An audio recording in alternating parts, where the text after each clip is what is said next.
Okay. Welcome to week 4, folks. I'm going to go ahead and share my screen and kick us off.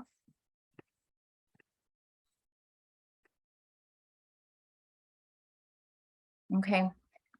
We're in week 4, and today we're going to go over creating public health logic models. We have 2 guest speakers with us here today. They're going to introduce us just after we go over some of the initial agenda and the recap. So, oops, let me go back. We're going to spend just 30 seconds recapping last week for anybody who missed it. And then we're going to go into the content for today. So I think our guest speakers prepped a lot of activities today. So we're going to get a chance to hear from you all and to talk through 2 breakout activities today. Okay. And then we're going to wrap up at the end with our usual Q&A and next steps on the assignment. And I want to share an exciting opportunity for collaboration beyond this workshop. Okay. And for anyone who wasn't here last week, what you missed was an overview on how to use data to inform your proposals. So we had 2 great guest speakers last week. And if you did miss that session, the slides, the recording, and all of the resources they shared are now on the Google site. So feel free to go back and watch it if you missed it. And to folks who did submit their assignments, thank you. We had a lot of great content this week, and you should be getting your feedback from your content reviewers if you haven't already. And the last thing, we also sent out a midpoint survey. So we just want to get your feedback on how we can best use the last couple of weeks together. So thank you to folks who did send in your thoughts on what we can do to make this the best use of your time as we can. And with that, I want to pass it off to our 2 wonderful guest speakers today. They're both colleagues of ours here at the Collaboratory, so we're very excited to have them here with us. I'm going to pass it over to them and let them share the content for today. So Alexis and Alisa, I'm going to pass it off to you. Thanks, Maggie.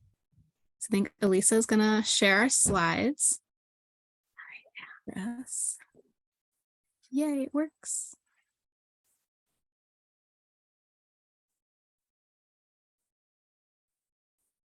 It's thinking about playing them. I love it when that happens.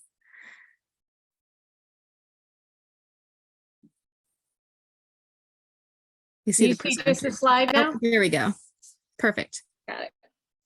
Awesome. Well, hi, everyone. It's good to see you all again. I'm Dr. Alexis Grant, and I'm co-presenting with Dr. Alisa Velonis.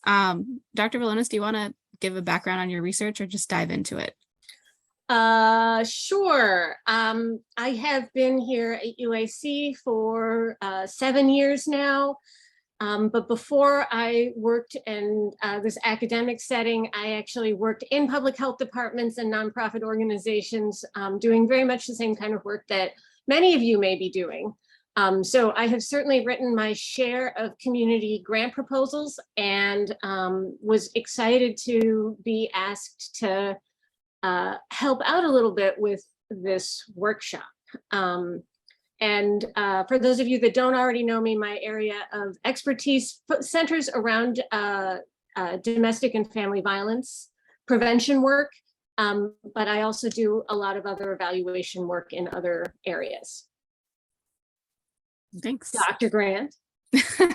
I'm Dr. Grant. I just finished my PhD here at UIC. So I'm really excited this is my first presentation where I get to call myself doctor. So that's really cool. My research is very broad, and I focus on social determinants of health broadly. And more specifically, I focus on like community collaboration, healthy work, community violence. And my other job that I'll be starting soon is doing evaluation for contract base. So I'll be working with organizations, and part of that will be creating logic models or working from logic models. So I'm excited to co-present today with you all. So to get started, just to go through our learning objectives for today, you all will learn how to develop a theory of change for public health, learn how to develop a logic model for public health, and learn how to apply that theory of change and logic model to your programs, and most importantly, your proposal development, which we'll talk about in depth. So to start with, question, what is the logic model? And I like to think of the logic model as a series of if-then statements. So the logic model really is, I like to think of it as a roadmap really for your planned work and your intended results. And so as we'll go through today, we'll talk about the resources and inputs for your program or initiative, what you need to operate that program, what activities you're going to do with those resources, and then what outputs will happen if you put in those things to your program, what's going to happen, and outcome, thinking about the broader goal of how this will actually benefit your participants or the community, whatever your scope in that work is. So a logic model really captures a lot of ideas about how your program's supposed to work, how the strategy you're using within that program is going to be a good solution to the problem, what activities will bring about change, what the results you expect will be.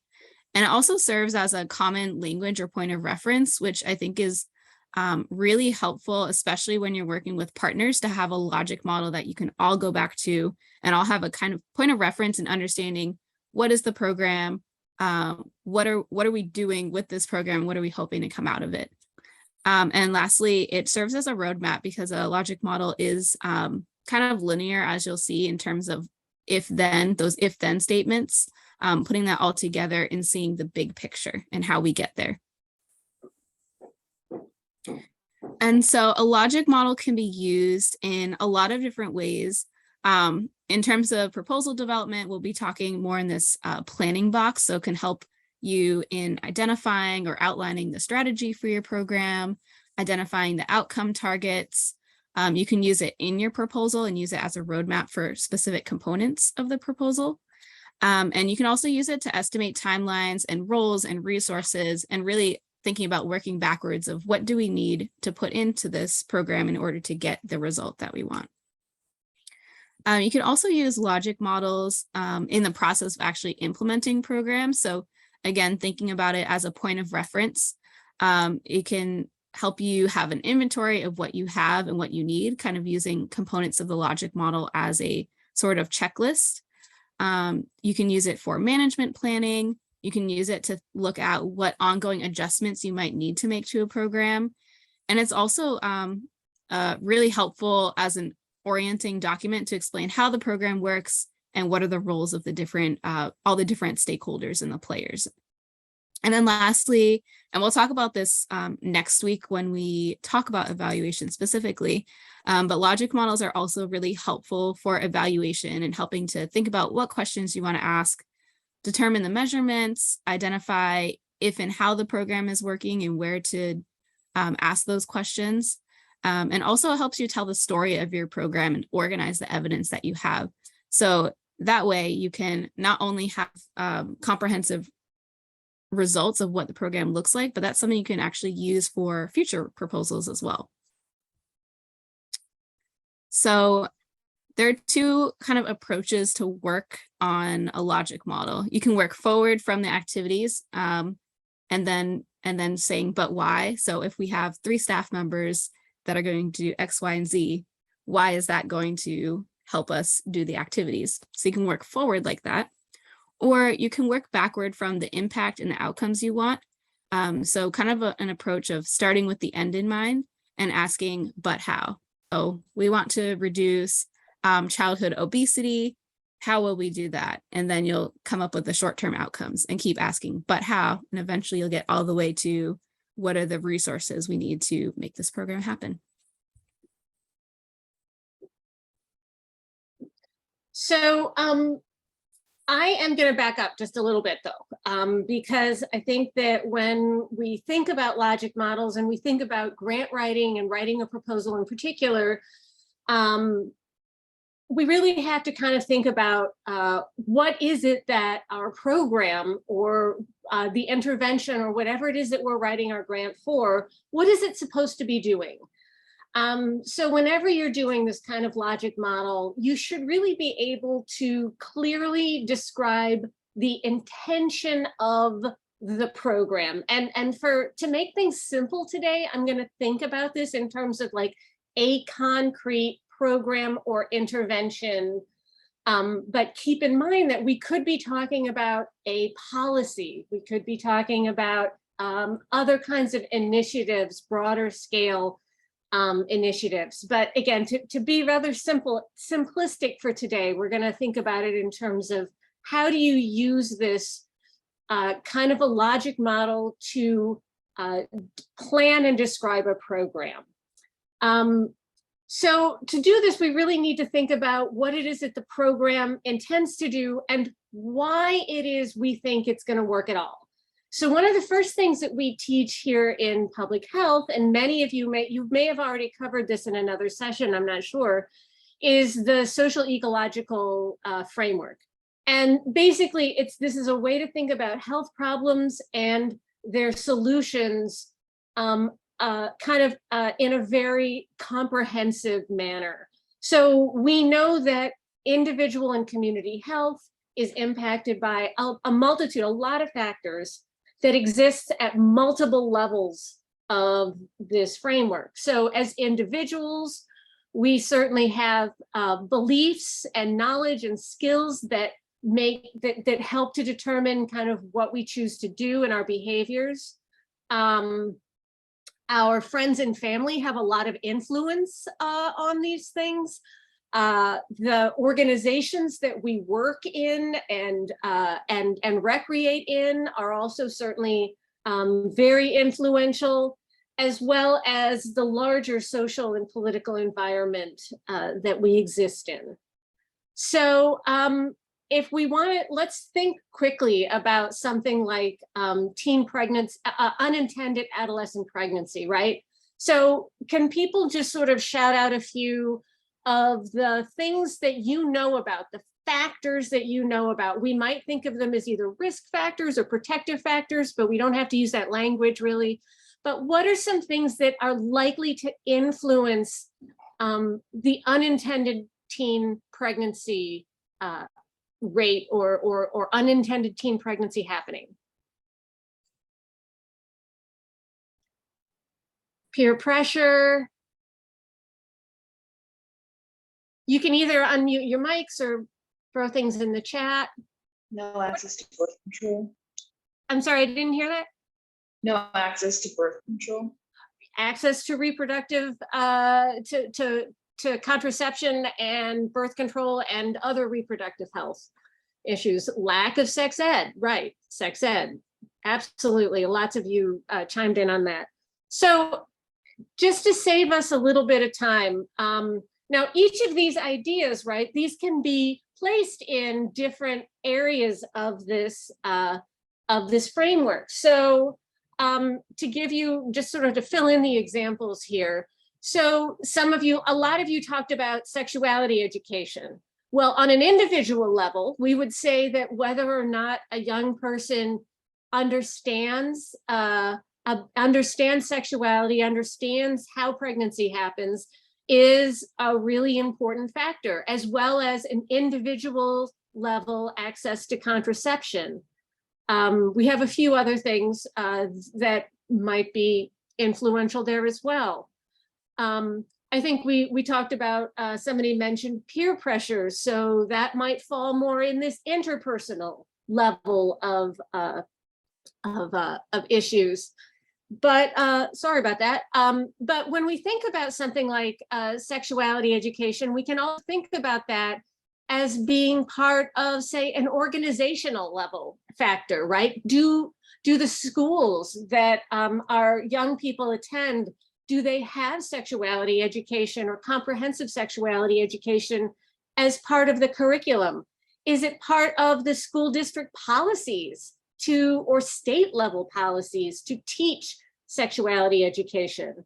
We can think of the same as access to contraception, right? not only is there individual level access to contraception, but organizational access to contraception might be really important. So are there school-based clinics, or are there community clinics that have teen-friendly hours and policies and programs, et cetera, et cetera. So you can kind of see from this that when we think about how do we want to address an issue like something like unintended pregnancy, one of the things that we should do to start with is think about how many of these areas in the ecological framework we can sort of address, and which ones our organization is most centered on, but also thinking about how will that work? How will our program work maybe with these other factors that are currently going on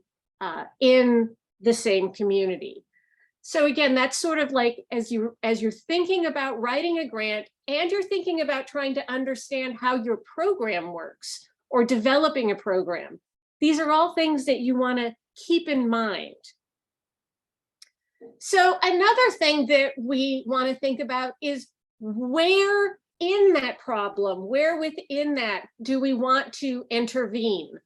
So again, in public health, we use some of these terms like primary, tertiary, secondary levels of prevention. And all those mean are like, where within the cycle of a problem do we want to intervene? So when we think about tertiary prevention or a tertiary approach to addressing a public health problem, we're thinking about really addressing the problem has happened, and we're really thinking about trying to prevent the worst from happening. So if I were to think about this in medical terms or health terms, I often give the example of somebody is having a heart attack.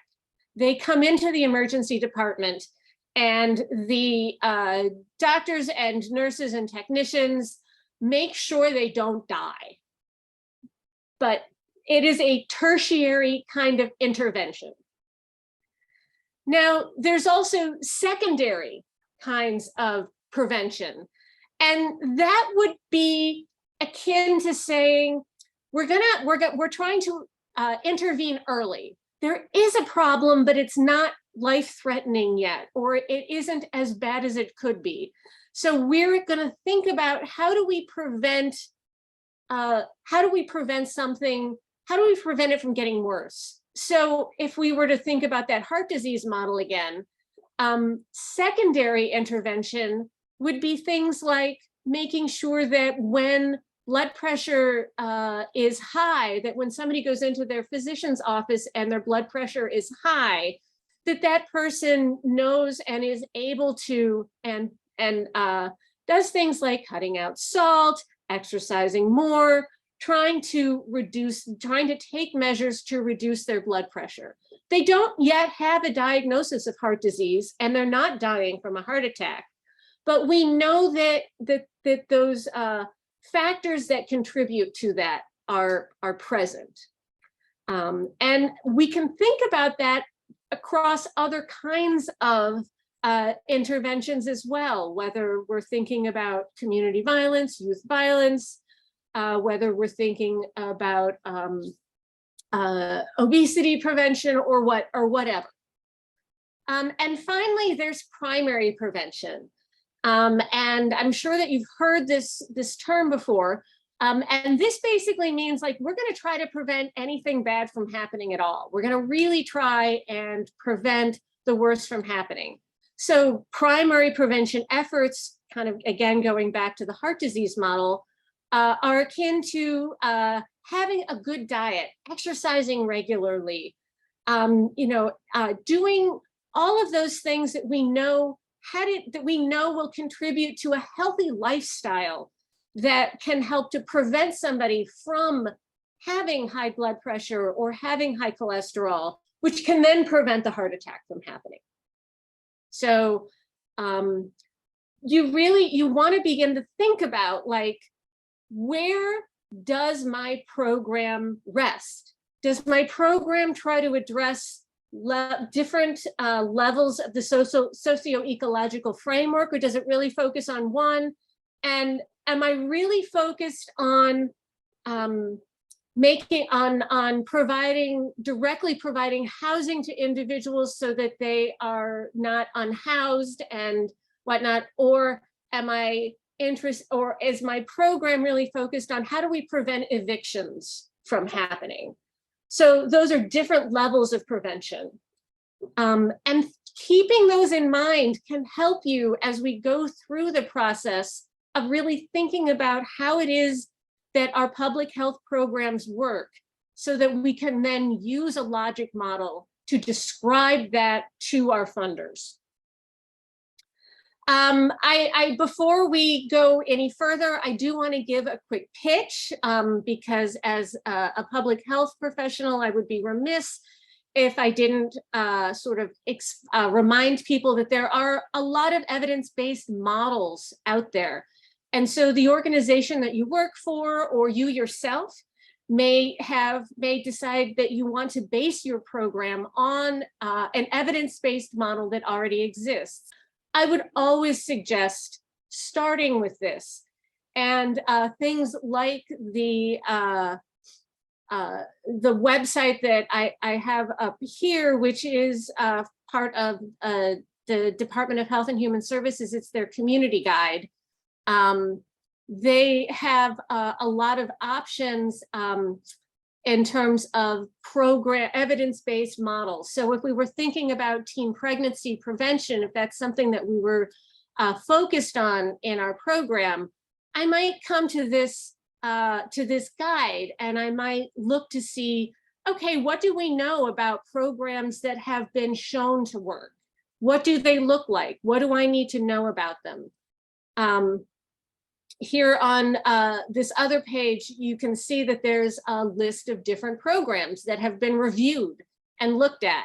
And you can click on those, and you can read more about them and see what it is that you would need to do to sort of use that as a model, as a program model. So I'm just putting that in as my plug. And so finding a good one still really means that you're going to have to think about adapting it, more than likely, to fit your needs. And part of adapting a program really means looking at and understanding what those core elements are that make up the program. So that's what we're going to do when we think about the next stage, which is sort of trying to think about our theory of change, or think about why is it that a program works. And I promise you that this will be super helpful in actually putting together the logic model. So developing your theory, or identifying the theory of change, is really sort of like, that's your starting point. So logic models and theories of change really graphically illustrate program components, and they help you think through what each of those components do and how they work within the program. And that helps you be able to describe it to the funder, so that the funder recognizes, first of all, that you have a theory, you understand why what you're proposing to do should work, and they buy in to why it is that this should work. So theories of change really link the activities that are part of the program, that make up the program, to the outcomes of the program. So again, we're kind of focusing here on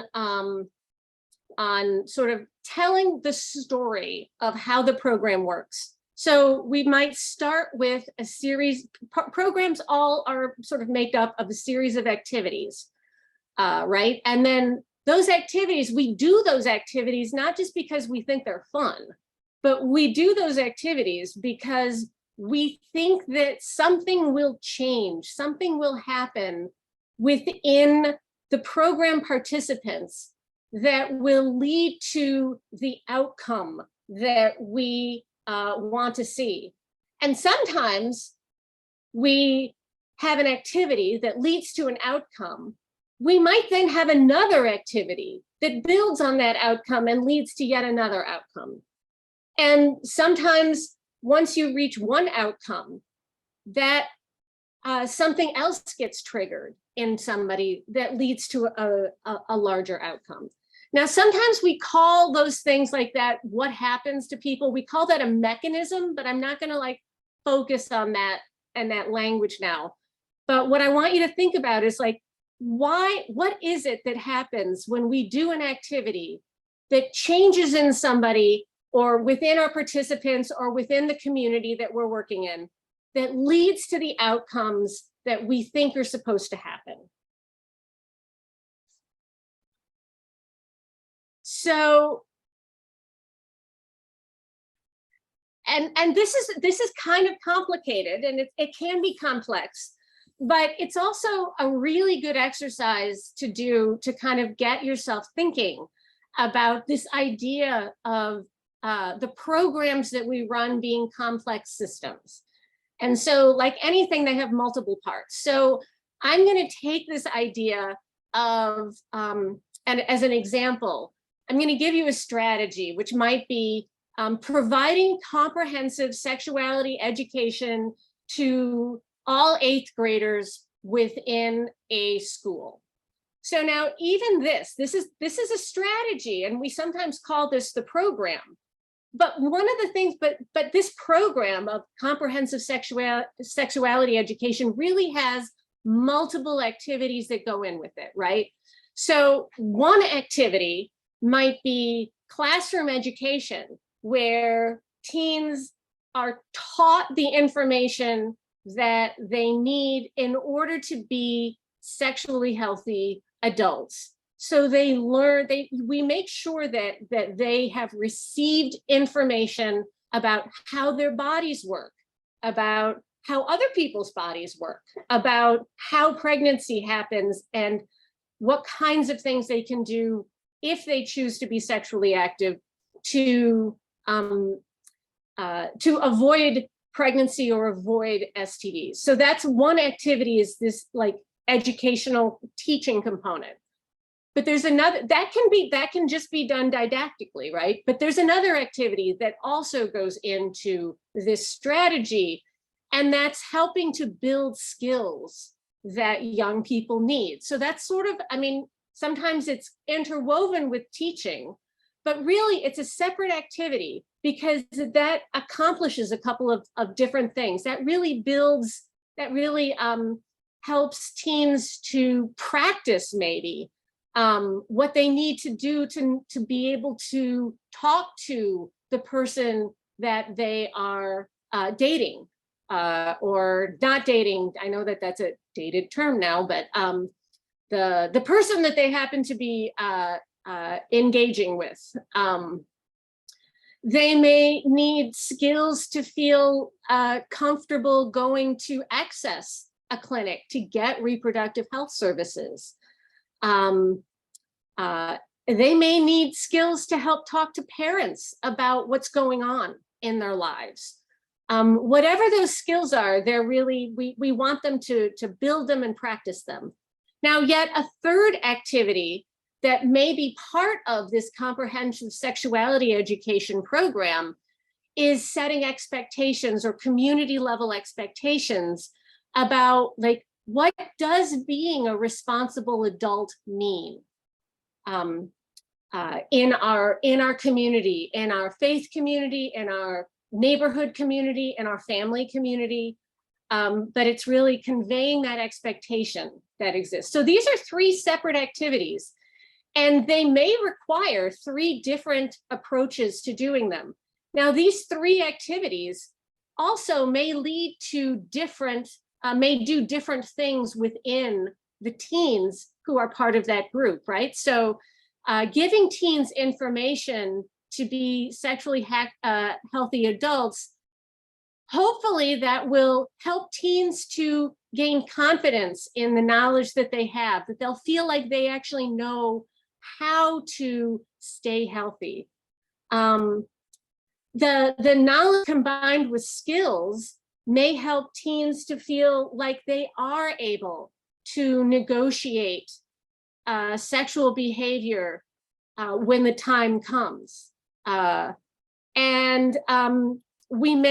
Teens may conveying an expectation about what is being a sexually responsible adult means that teens may begin to think about the fact that having sex, whenever that is something that they choose to do, is something that can be planned and should be planned.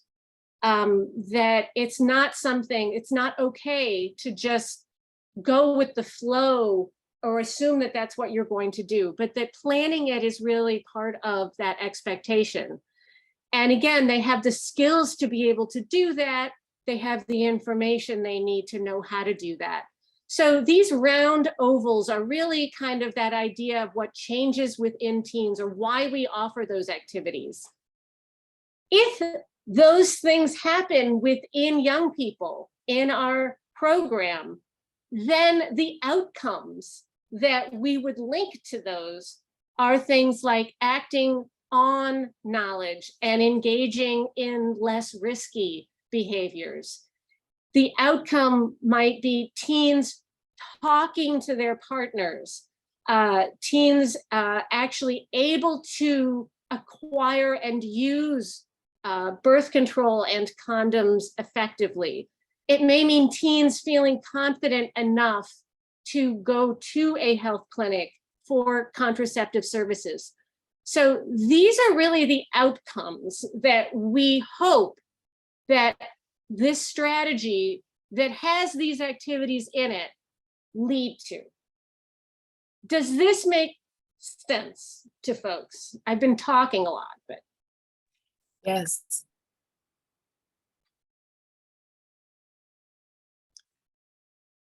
Does anybody have specific questions around this idea, this model?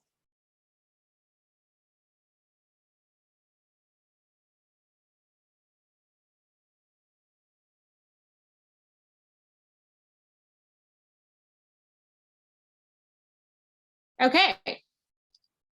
Then the next thing that we are going to do is break into groups. And Maggie and Marjorie have some details of an example program that what I'm going to have you do in groups is begin to kind of fill some of these pieces into. So first, I'm going to explain what it is we want you to do. And hopefully you have copies of what I sent to her. Of course, I sent it to her like 15 minutes before this happened. So if not, my bad. But so this is a case application. So thinking about this, children on the northeast side of Metropolis don't get enough fruits and vegetables. They know this. There has been a health assessment done. It's very clear that that most children don't eat enough fruits and vegetables. And there are a lot of reasons for this. It's something of a food desert. The produce that's available in corner stores isn't very great. Parents have little time to prepare meals because they're working multiple jobs. And let's just face it, the US culture doesn't do a great job of promoting fruits and vegetables, particularly not vegetables that aren't fried. So, there's a group of parents in Metropolis in the Northeast section that parents, teachers, health experts, as well as a funder that is interested in promoting a community garden program connected with the Head Start programs. And the activities that are being considered would be planting a variety of fruits and vegetables in raised beds at community centers that are either part of or right near adjacent to Head Start schools. And there would be a program manager, kind of master gardener, who is responsible for teaching kids about gardening, helping kids do the gardening, and supervising the gardens when making sure that they do grow. When produce is ripe and ready, it goes home with the kids. And there is, the program manager creates kind of a every other week webcast, and she does this with the kids that she's working with, or they are working with, highlighting the vegetables or fruits that are being picked, how to use them, how to cook them, and the idea is that the audience for these activities are the parents. So in your groups, what we want you to do is to consider the activities. And I identified 3 here. You might have actually come up with other activities that were part of this or could be part of this. And consider the activities and think about why these activities might lead to an increase in fruit and vegetable consumption among the families of the kids that are part of this. And so we want you to try filling in some of the boxes below and adding, if you can, some of these arrows, really, right? You know, so if we plant a wide variety of fruits and vegetables and do it with preschool children, then what happens? So one of the things that I quickly identified was the kids watch the plants, they grow, and they started, and they watch them produce these amazing vegetables. And that results in kids being excited about eating fruits and vegetables of their labor, and like not rejecting them when they show up on their plates. But there are a lot of other things that that each of these activities might lead to. So we're going to give you, what, Alexis, 10 minutes maybe in your groups? Yeah, about 10 minutes. You don't have to get through everything. I just want you to kind of have the experience of thinking through the if we, then which leads to. So Marjorie and Maggie, I'm going to let you break people into groups. Okay. And we did drop the activity in the chat. So if you want to go ahead and download that for the activity, make sure that at least one person in your group has it. And then we're going to create 4 breakout rooms. So it's 4 or 5-ish people per room. Does that sound like a good size? Okay. All right. I'm going to kick off the breakout rooms then. Awesome. So as you were doing that, did any questions come up that we could pause and answer or talk through before we keep it moving? It was enjoyable. Oh, Sorry. go ahead, Deborah. No, I was just going to say it was enjoyable. I found it to be kind of fun, and I had a lot of ideas at the start. So how was the process of thinking about, like, if we do this activity, it could lead to these different things, and that would result in, how was that process? Well, I come from a business process background, so it worked well for me. Okay. Anybody have a different feel? Well, I don't know about different view, but I think it forces you to focus on solving the problem, and in the process of solving the problem. Can you hear me? I don't know. Okay. I didn't catch most of that. Yeah. I think for me, I was having difficulties differentiating between the then and then the results. You know, it seemed to be married together. And so trying to tease those two out because they appeared to be very similar. I mean, the more we kind of dived into it, the more we were able to kind of stretch it and pull it apart. But initially, I think that was probably the most difficult part.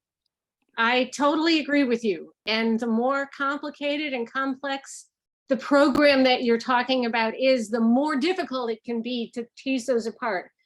And sometimes it's hard to do that, but just again, it's this idea of making sure that you understand why your program is supposed to have the outcomes that it is supposed to have, and looking to see, like, are we missing something in there? Is there some step that might be missing? Is there something else we should be doing to, you know, to get there? Is really kind of the important part. Yeah. Anything else before I turn it back over to Alexis?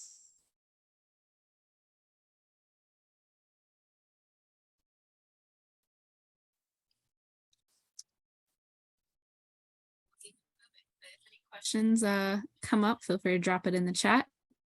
So what you all just worked on was the program model or theory of change. It's called different things. And one question that might come up is, okay, we're talking about logic models, so why do we start with the theory of change? They are distinct things, but they are related. So the theory of change really tells you why you think your program is going to be successful. So those core components of the program, how they work, and what is the outcome that that's leading to. So the logic model really outlines the how the program will work. So it's a lot more applied. You have, you actually look at what you're putting into the program, and it's much more ordered. So the logic model is much more of a logical sequence showing what the intervention's intended outcomes are. So if we provide these resources, we will do these things with it, and the result will be X, Y, Z. And so the theory of change includes those mechanisms to show why each component of the program or the intervention is expected to result in the outcomes. The logic models can have that as a section, but it's a little more broad than that. So now let's all go on to the next slide and take a look at what is the logic model. So logic model typically has these 5 components, but there are different kind of like configurations of the logic model depending on your program and kind of what phase you're in or the scope of the proposal you might be applying for. So some people have like the outcomes are like long-term outcomes, short-term outcomes. Some of them do or don't have this impacts column. So there are different ways that you can kind of take this and adapt it, but this is the kind of core of what logic models typically look like. So we start with the inputs on the left here, and it focuses on what we have to invest or what resources you put in to make this program happen. So particularly as it comes to proposal development, this column is really helpful in the budgeting piece of how much staff time, how many staff members you need, what is the staff time, what money do you need to run the programs, who are the partners that are involved with it, and kind of thinking about the logistics of what it take to actually execute this program. And then those inputs will connect directly to the activities of what we will do. So for example, you have a program that has support groups, educational programs, or policy implementations. So for example, you might, for the support groups, you might have in the inputs column, one full-time counselor on staff. And of course that has money connected to it that you would include in your budget. You would have the physical space and the physical location that you need to conduct those support groups. You might include the money that you need for recruitment, or if you have an administrative system to manage the clients that come into the support groups, that would be in your inputs column. So here we're walking from the inputs and directly connecting to the activities of what are the components of the program. And then you'll have your outputs in the next column. So these will be the short-term measurable results. So typically this is what the funders ask for. I think typically in their RFPs or calls for funding, they want to know how many people participated, how many people were reached, how many, a lot of these quantitative measurements of the short-term measurable results, which are typically easier to collect as you go through the program. I call these bean counting. Yeah, bean counting. And this might also include like time, like number of support groups, number of time spent, like hours of people engaging in programs. So this might look different depending on what kind of program you're doing. And then the outcomes focuses on the midterm changes. So and these would really connect to that theory of change of what is the impact that you're making with this program? How are the activities leading to those more broad changes? So increased knowledge, increased access, decreased risk behaviors. So that is kind of how the logic model and the theory of change are really integrated. And then looking more broadly, the last is the impacts, which focuses on the long-term goals.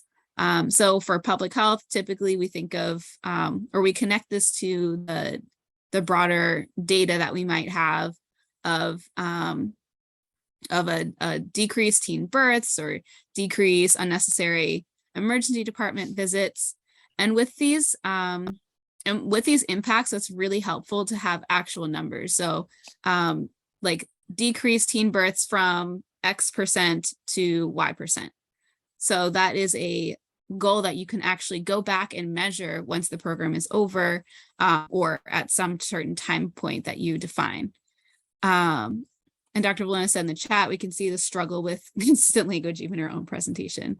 Yeah, there's a lot of buzz about this, like outcomes, impacts, outputs that people kind of do what they want with it. So definitely pay attention to that in your applications. If there's particular words that the funder uses, you want to kind of speak their language, and that'll help you. Funders will sometimes give you a logic model template that you need to fill in. In fact, a lot of people I know hate the whole idea of logic models because they are used to having templates that don't feel helpful to them. Mm-hmm. So moving on to the next slide. So kind of thinking about how we connect the logic model with the program theory. We have this if-then of the program theory. So we have those inputs and activities, and then we have our outputs of what is happening and the outcomes. And of course, we know that what we see happening in the program is going to be informed by external factors that may or may not be part of your in your control. It might be something related to your broader organization or the community you live in, or something that is impacted by the funders, for example, and also assumptions. So the graphic here has an everyday logic model of a clogged sink. So the assumption here is something is clogging the pipe. So based on that assumption, the goal is to unclog it. So if I have this drain cleaner, the plunger, and time to do it, then I can pour that drain cleaner down, plunge it, and I'll remove the clog. And of course, whether or not that's successful or if that effect is lasting could depend on the city water systems.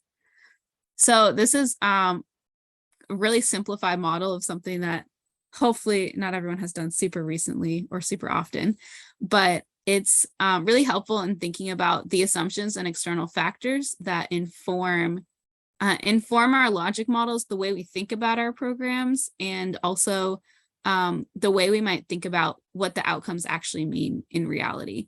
So this can be really helpful in thinking about when you take the logic model and you're actually putting it into text, or you're explaining how your program works and what kind of impact it will have, both numerically, but also what does that impact look like over time. It's really helpful to think about the external factors as well that are impacting how this program works and how well it works. So that might be something that you integrate into your proposals as an explanation of how you will use the money. And so, for example, if your program is something that you really see, you're only going to see the outcomes if it's funding over 3 years, then that's something that you definitely want to talk about if the funding opportunity you're applying for is for 3 years. That makes you that makes your program all the more really important to have this multi-year funding, for example. And so this next slide is another sample logic model. So here we see the resources and inputs, the activities, the outputs, and then we have the immediate, intermediate, and long-term outcomes. And in this format, the context, history, culture, other factors, so those external factors would be potentially listed at the bottom. So this kind of template is from the Kellogg Foundation. And as you can see, the logic models, all the kind of 3 that we've looked at so far have the same components, but they might be graphically depicted in different ways. So some logic models that have arrows connecting specific resources and inputs to specific activities and outputs. And that's something, I guess it's a stylistic choice. I personally don't like tons of arrows, but some people really do. And some funders really do like arrows as well. I'm an absolute arrow fanatic. Oh So my I will be the opposite there. I like arrows because I like making sure that I don't have any of my outcomes that don't have outputs or activities linked to them. Because sometimes when we get to making these big especially for more complex programs, we say, oh, well, all of our, our outcomes should be X, Y, and Z. And then you have to go back and realize that you don't have any activities that actually ever link to that outcome. So why would we expect that outcome would be achieved if we don't have any activities associated with it? So that it's my check. I wouldn't submit this to a funder with 100 million arrows on it, but I want to see all of those arrows and make sure that I know that everything connects. Okay, so there's one side of the the approach. I like the arrows for the process, but not for the final product. So again, here's a very simple, another simple version of the logic model. So, and I think this one will have some arrows as well. So what we invest, so that's the resources or inputs. So again, in your logic model, and you can decide how specific to be with this and how specific you need to be. So for example, if you already have the office space, then maybe that's not necessarily you need to be explicit about, or if you're doing a program that's in a new space, that's something important to have on the logic model. Thinking about what you're putting into this program. And then you'll have the what we do. So for example, you have this office space, staff and volunteers and equipment, and you're going to conduct a series of workshops or meetings. And then your outputs, you'll be looking at the workshops that are offered, students taught, participants who receive food, mentors who successfully completed the training, support groups offered, and local news stories about the hotline that you ultimately execute. This wasn't meant to be one program. These were just examples of kinds of outputs programs that we might have. Right. Gotcha. So, so say you're looking at the number of workshops offered, and the way that you're going to look at your results or the short-term outcomes is doing this pre-post test score, which I'm sure many of you have experienced with workshops you've taken. So with that pre-post test score, you'll be able to take that numerical data about the workshops you offered and actually get some information about how successful those workshops were. And so say the goal of those workshops was to change behavior of participants who did it. So with that, looking at the changes in the pre-post test score, you can actually evaluate whether or not you achieve that outcome. And then again, looking at the long-term outcomes or the impact of that, if people change their behavior, say this is a sex education workshop, there'll be a reduction of teen birth rates. So going again from the very tangible components of the program to the big long-term goals and the impact. And I think we have one more example of a logic model here. So this is one example of one that is for a federal funded opportunity. So this particular logic model has a lot more text on it, which again is a stylistic choice. And I think logic models can also be helpful if there's a page limit for an application, because it's a way to put a lot of information on one single page instead of typing out like a paragraph for each program component. So this logic model captures like, what is the problem under the situation here? Youth violence is a complex social problem that requires a multifaceted response built from prevention, intervention, enforcement, and reentry. And so right from the beginning, it has the priorities of maximizing the use of citywide partnerships and strategic planning to reduce violence and increase the effectiveness of federal agencies to support those efforts. So right from the beginning, we see this one really like centering what are the needs that we're trying to address here.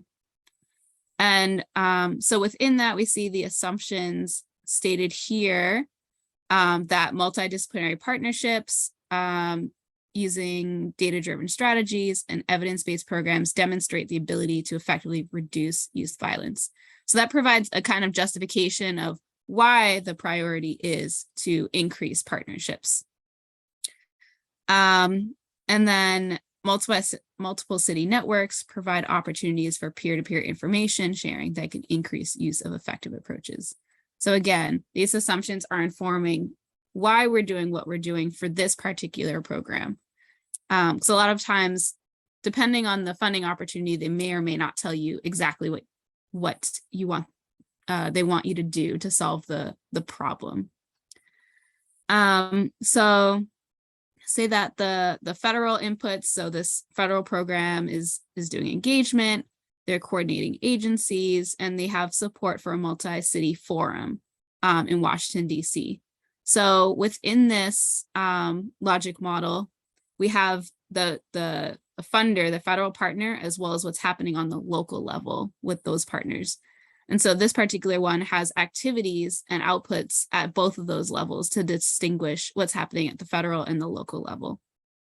So this might be some kind of format or outline you might use if your organization is partnering with a larger effort or doing a program as part of a coalition, and you want to also show what's happening at the coalition level and what's happening at your organizational level, the work that you're doing. So it's showing things at the local level, like enhancing different partnerships, and enhancing a comprehensive citywide violence reduction strategy. And so the outcomes that come out of that, out of those two efforts happening, federal and local, are coherent with each other. So there's these short-term, medium, and long-term outcomes, as we've seen in the other formats. So say wider and more frequent local involvement in violence reduction partnership for different organizations within a city, improve local capacity to access resources to complement the local investments, sustain citywide living strategy and partnership to address youth violence. So these little tangible pieces all coming together to actually reducing youth violence and improving public safety. And so like an example of an external factor that could impact this, the local and national events impacting youth crime trends, and the capacity to prioritize response to youth violence. So for example, even if in Chicago, we see violence go up during the summer, every summer that typically happens. So that might be an external factor that might inform our short-term goals and what those might look like. And I think that's our last slide before our break. But before we take our break, we have like a few minutes. Does anyone have questions that they need answered?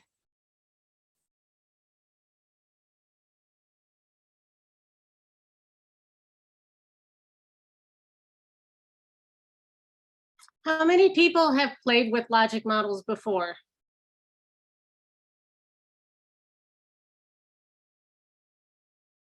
I see a few hands. How many people hated logic models when they had to use them?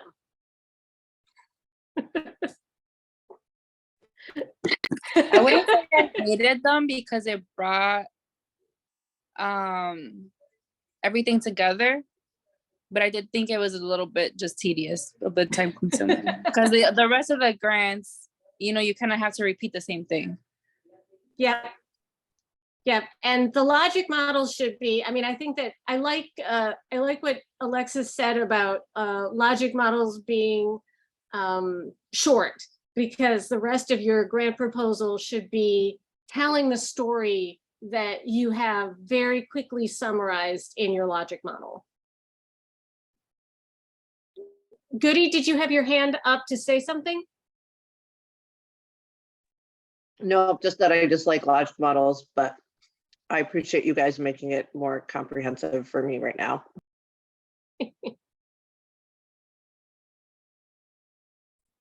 Okay. All right, well, I think our next bit here is a break. So, oh, I see somebody asked a question. Where in the application would this be appropriate to include? Do funders ask for it? Generally speaking, I have found that funders, if funders want to see a logic model, they will generally ask for it. It really depends on the funder.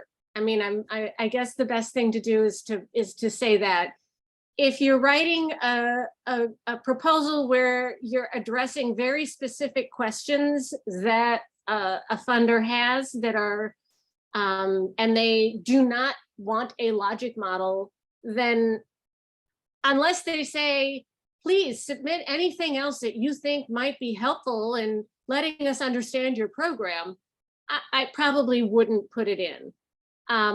But if you have a lot of text and a lot of things and they say, we really want you to provide us with support as to, you know, show us how your program works, then a logic model can be helpful. I find the logic model to be really helpful in just making sure, much like the theory of change, how is it that my program is working? And do I know, can I make these leaps, these connections? Because that's what I may have to describe in the grant proposal, because the grant proposal is telling a story. You are telling a story in order to sell your program. It's really a lot about the sales, but if you don't understand what you're selling, it's hard to do a good job of that. Logic models can be really helpful even to use internally in your organization, even if you don't necessarily include that in the application. Having a document that you can go back to and serve as a point of reference, especially if it's a new program, can be really helpful for everybody to take a look at it and know, okay, these are the main components of our program. This is why we're doing it. So it can help with that staff buy-in. And also you can use it to guide what you're doing as you're doing it, especially if, you know, things happen. Sometimes you have to cut out particular parts of what you're doing. And so having a logic model to go back to can be really helpful in figuring out, okay, we lost a staff member and we have to cut back the program somewhere. Let's go back to what our program is doing. What are the components? Where can we still get the outcomes that we're wanting, but make those changes that allow for the change in the resources? And what isn't negotiable, right? What can't we cut out? Mm-hmm. So the theory of change helps you understand why your program works well. And you can, and on the logic model, that's sort of how, that's the how it works. So if we say we're going to cut out a program or a staff position, and that means we can't offer this particular activity, then the logic model and the theory of change can help you see why, whether or not that activity may be central to actually achieving the outcomes that you want to achieve. So going back to the dreaded arrows, if you only have one activity that is linked to an outcome, or an outcome only has one activity linked to it, and you remove that activity, then you can't expect that the outcome that you're looking for would happen. So that you might want to rethink whether you eliminate that activity altogether. Yeah, great question. So let's take a 5-minute break, and then we're going to come back and we have another breakout activity.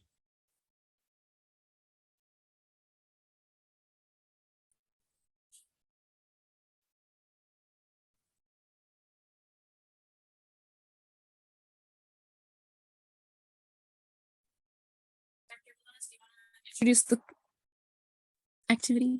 Sure. So we are going to do a logic model activity, and you guys are going to start playing around with creating one. And I want to emphasize that I have it in here on red, that what we're asking you to do in like a matter of minutes is something that probably should take much longer than that, with lots of back and forth. So if you don't finish, totally fine, no problem. We're going to give you two options to use. One is you can use the community garden option that we discussed before. And basically what we're going to ask you to do is develop a logic model that would describe the program to the community trust, which is the funder that is interested in funding that program. And you can take multiple approaches to this. You might decide to think about, what do you think the outcomes of the program for this community should be, and work your way backwards. And you might decide that you need a different set of activities, or you need an additional activity, one that I didn't think about. Or you can start with activities and link those to outcomes until you get to the final outcome or impact that you want to have with it. And again, making sure you don't have activities and outcomes that aren't that are orphaned, basically, that have nothing around them. Option B is, and this is, I think, hopefully this will be useful if at least one person in your group is working on writing a proposal, or already knows about a program that they're going to try and write a proposal around. So ask a group, have one group member describe this program that they're involved with. That person should be really clear about what the program strategy and the activities are. Then as a group, work through the logic model components with that person. So basically you're all helping them to think through what their program logic model would look like. And on the off chance that you actually finish that, which I doubt you will, but you never know, something to think about is to make sure that logic models make sense no matter which direction you're going. If you're reading them from left to right or from right to left, the statements that Alexis introduced earlier, the kind of if-then statements, should still make sense. And one of the things that we put in the handout that was chatted to you earlier is a blank logic model. So that looks like this. So that is your mission, should you choose to accept it. We will break you into groups and give you about, we're only going to have about 15 minutes, aren't we? Okay, we will give you 15 minutes in your group to get started on it. And we'll come back, we'll kind of debrief and see how it went. And would love to hear about how your experience went. Edgar just chatted, is there a file the group should use? Well, again, we put the group activity in the chat earlier, and I see Alexis just put it back in again. So if you want to use the community garden activity that has some details about the community garden program on it, if you want to use somebody else's current initiative, that's fine too. Whatever works. Okay, great. Got it. Okay. I'm going to open up the breakout room, and it should be the same groups you were working with earlier.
How did it go?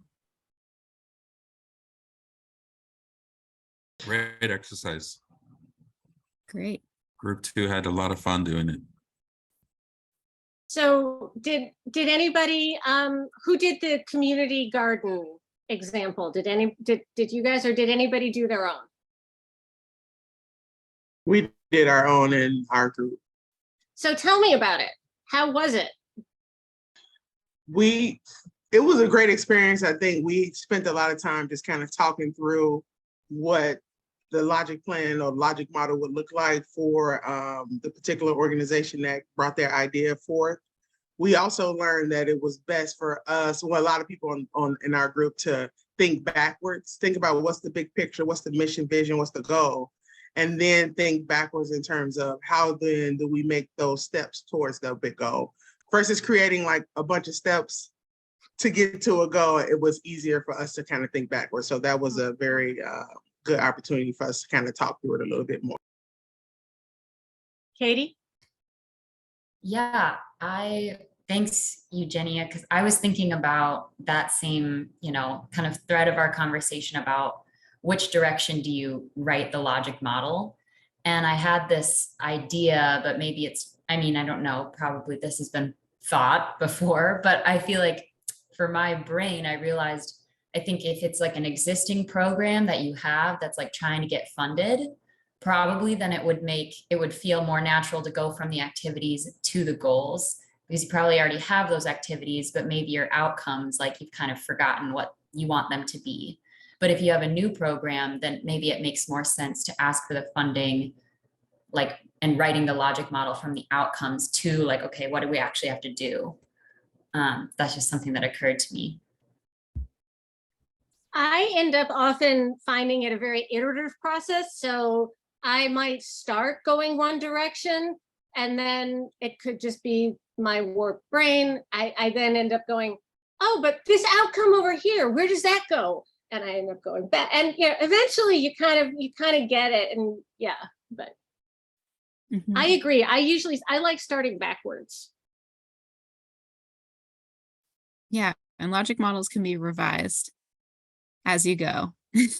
Yep. If you realize like, hey, this program isn't doing what we said it should be doing, let's rethink this. That's totally normal.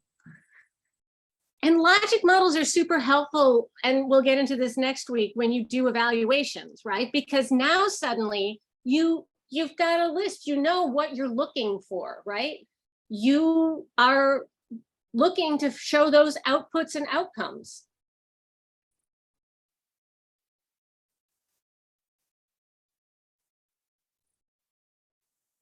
Usually, most of the time, the grant of the RFP is gonna ask for deliverables and certain outcomes, right? So that's easier. I mean, not easier, but it make a lot of sense to go backwards because, you know, the criteria of the grant, right, requires certain outcomes, right? So then you have to figure out how to get there, right? What activities and how can you break that down to meet that deliverable?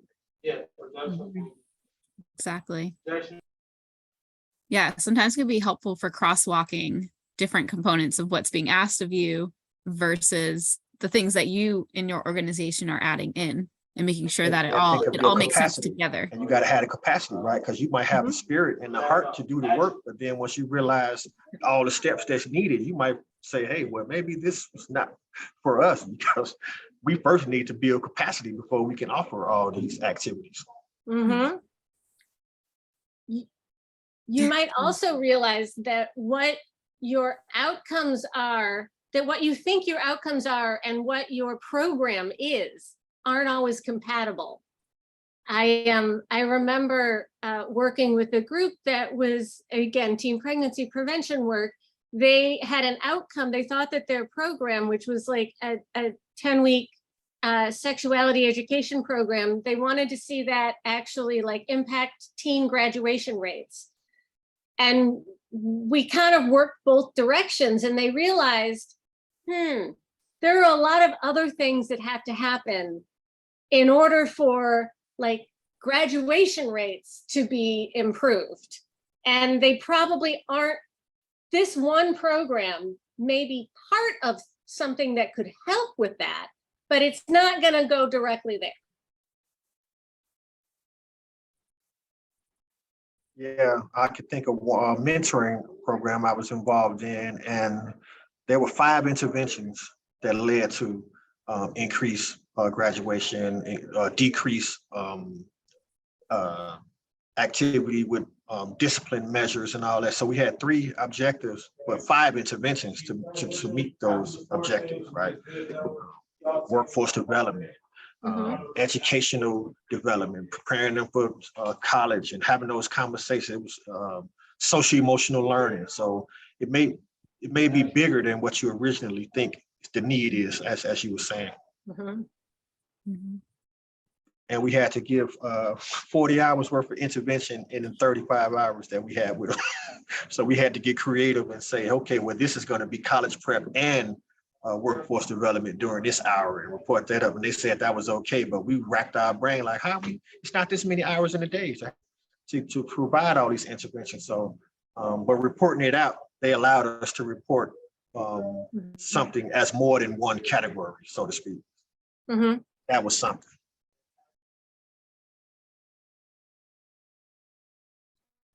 Through this exercise, I think we're assuming our activities will lead to certain outcomes, but in an actual grant proposal, I imagine we need to prove that using data and evidence.